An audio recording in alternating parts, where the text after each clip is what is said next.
Hey guys, welcome back to our channel. आज हम बात करेंगे एक ऐसे टॉपिक पर जो हमारे फार्मर्स के लिए बहुत ही इंपॉर्टेंट है और वो है मिनिमम सपोर्ट प्राइस यानी एमएसपी। तो चलिए समझते हैं कि एमएसपी होता क्या है और ये जरूरी क्यों है। Introduction to MSP. एमएसपी यानी मिनिमम सपोर्ट प्राइस एक ऐसा सिस्टम है जिसमें सरकार फार्मर्स से क्रॉप्स एक फिक्स प्राइस पर खरीदती है, चाहे मार्केट प्राइस ऊपर नीचे हो जाए।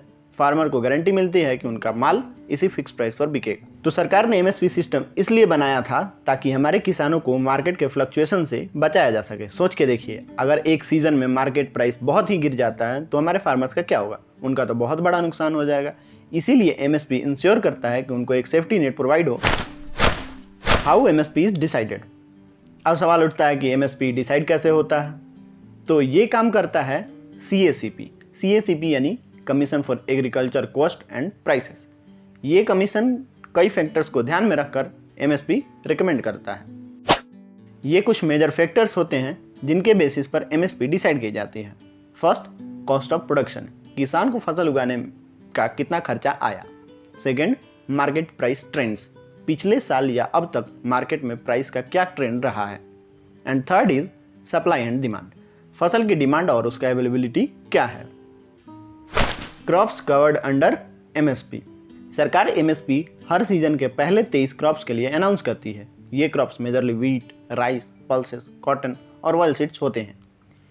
एमएसपी का एम होता है कि किसान इन क्रॉप्स को कॉन्फिडेंटली उगाएं और उन्हें प्रॉपर रिटर्न मिल सके। Benefits of MSP. एमएसपी के कई फायदे हैं।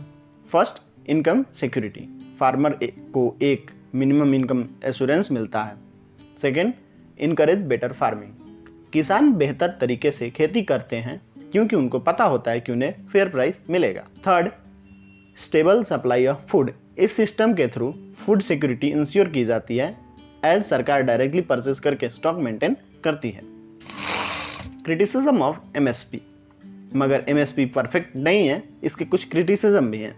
एमएसपी का एक मेजर ड्रॉबैक ये है कि ये सिर्फ कुछ स्पेसिफिक क्रॉप्स को ही कवर करता है, जिसके वजह से किसान इन क्रॉप्स पे ज़्यादा फोकस करते हैं, जो कभी कभी क्रॉप्स डाइवर्सिटी को इफेक्ट करता है। दूसरा इशू है water uses, like Punjab and Haryana, जहां वाटर इंटेंसिव क्रॉप्स जैसे राइस को ग्रो करने से वाटर स्कार्सिटी की रिस्क बढ़ जाती है। कंक्लूजन। सो दोस्तों, ये था एमएसपी का एक डिटेल ब्रेकडाउन। ये सिस्टम हमारे किसानों के लिए एक जरूरी सेफ्टी नेट प्रोवाइड करता है, मगर इसके अपने कुछ लिमिटेशंस भी हैं। आपको क्या लगता है, एमएसपी सिस्टम को रिफॉर्म करने की ज़रूरत है या नहीं? कमेंट सेक्शन में अपनी राय जरूर दें। धन्यवाद।